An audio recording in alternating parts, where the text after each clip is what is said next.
Hey guys, we're back with our third week of the CPC. This week I'm versing Levine, a guy who's he's gone undefeated on his run in the CPC, just like myself. So he's been playing really well. So today's brought a pretty threatening team up against me. Manaphy's a monster. Garchomp is a monster too. Mega Aggron can take hits. Hitmonlee's a threat, and Meloetta's really fat. And then you've got Garbodor to stack hazards. So I'll just give a quick rundown of the team that I brought. So first up we've got 4 attacks, Life Orb, Thunderous. Can do a lot of damage on his team, can Volt Switch around, can have an HP Ice Kill on Garchomp. But unfortunately I did mess up the speed of ease on this guy today, and it's going to cost me, as you'll see during the match. Next up we've got nice defensive Zard. Looking at his team, looking at Zard, Zard absolutely destroys his team if he gets a DD up.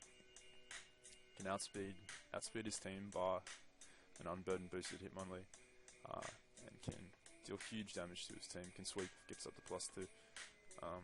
So I did actually expect him to run Scarf Chomp, as that is his only real check to a +1 Zard.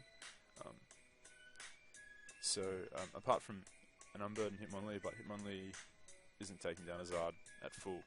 So yeah, I was really expecting the Scarf Chomp.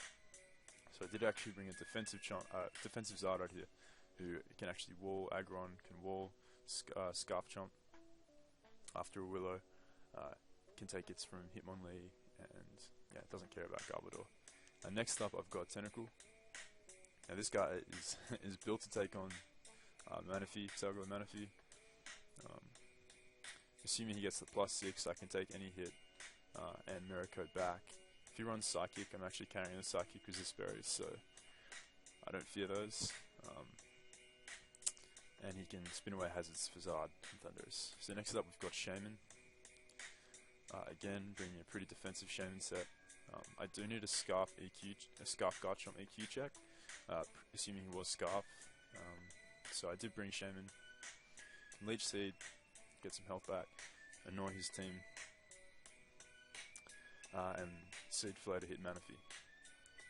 Next up, we've got Stunfisk, which was actually my Rotom Heat check. Can set up rocks, can Toxic Switch-ins, and it's just irritating for Rotom Mage to deal with. Lastly, we've got Amber Palm, who's just a standard fake out attacker. Nothing too much to explain there.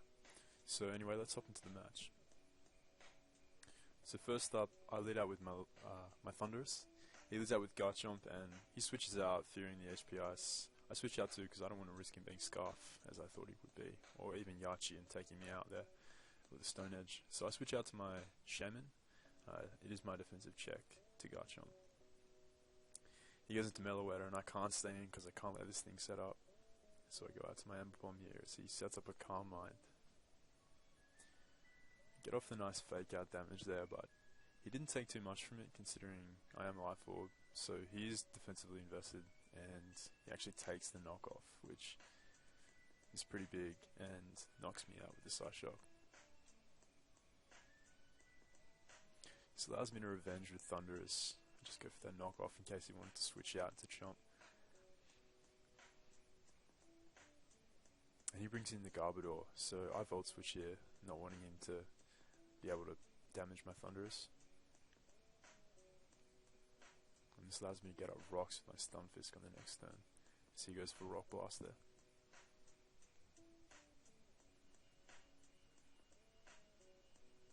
So now he switches out to Garchomp, and this is big. This allows him to set up an SD in my face, as Stunfisk doesn't actually have much to hurt Garchomp there. So he sets up an SD in my face as I go out to my Shaman and just go for the Leech Seed, just trying to whittle him down a bit.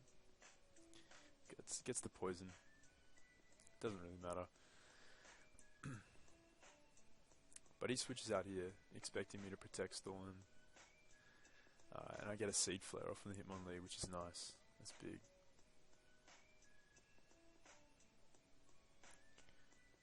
Shaman's pretty useless here.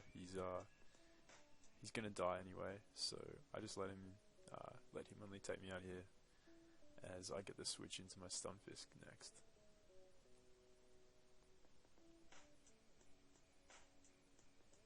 So I just take him out with a discharge here, because I know I can live one hit. And then Hitmonlee goes down right there.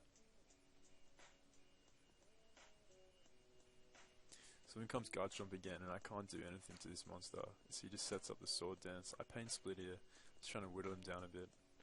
And he takes me out next turn with an EQ. Yeah, this is really where, I'll just pause it here, this is where the EVs on Thundurus really came into play. I actually messed up the EV calculation on Thundurus, and he didn't outspeed Guard Jump. He was only outspeeding base 100s. So this means that even if I did get the hit off, he was actually Yachi Berry, meaning that at the range of health he was at, Guard Jump would have lived to hit anyway. Lived to HP Ice, so it didn't really matter in the big scheme of things, but it's pretty funny that I messed up the EVs on that. So he takes me out here with the Stone Edge, and all seems lost if it weren't for my defensive Zard who comes in here. Now I'll just quickly explain, this was a bit of a 50-50 because I assume he had seen my match versus Jolt last game, last round, where I did stay pre-megged. Took advantage of Zard's flying typing. So in this situation, if I had stayed, he's revealed he doesn't have Dragon Stab, so his way of knocking me out is with Earthquake or Stone Edge, and if I stayed regular Zard, I would have been immune to the Earthquake. And were I a normal Mega Charizard X standard boosting set, a +2 Stone Edge would kill me every time, but because I am invested, max defense Zard X, a +2 Stone Edge, as you'll see, does not take me out. So I do live the hit, and I take him out with the Dragon Claw right there.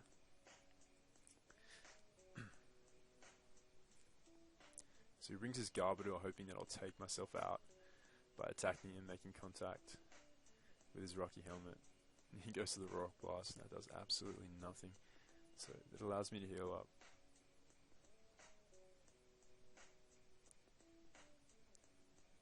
So next turn I get off the Willow, just to weaken the Garbodor's hits a bit, meaning it's easier for me to heal up.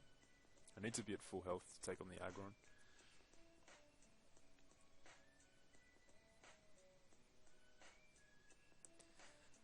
And now it's just a matter of roosting up as he switches out to Aggron. Now here I figured his Aggron would probably have T-Wave to check Zard, so to speak, but I do miss the Willow as he T-Waves me here, and this is pretty big because was he burnt? Were he to be burnt there, I would have no issue just roosting off his attacks. I go for the second Willow and I catch the Manaphy on the switch in. Obviously not staying in on Manaphy, I switch out to my Tentacle, who was built to take on this Manaphy. See Tail Glows right here, and I figured he'd Psychic, and this is where the Psychic Resist Berry comes into play, and I can take him out with a Mirror Coat right there. So in comes Aggron. I'd love a Skullburn here, just the meaning I don't have to Willow first time with Zard, but I don't get it as he takes me out the EQ. And now it comes down to if I get parried or not. If I get off the Willow, then I should be fine. He EQs me here, and I do land the Willow. So now it's just a matter of roosting up. He goes to the Stone Edge, probably trying to get a crit. As I get parried, so this is huge. If I get parried once more, I lose the battle. So he goes to the Stone Edge and misses, and I get that roost off. So now we're looking good.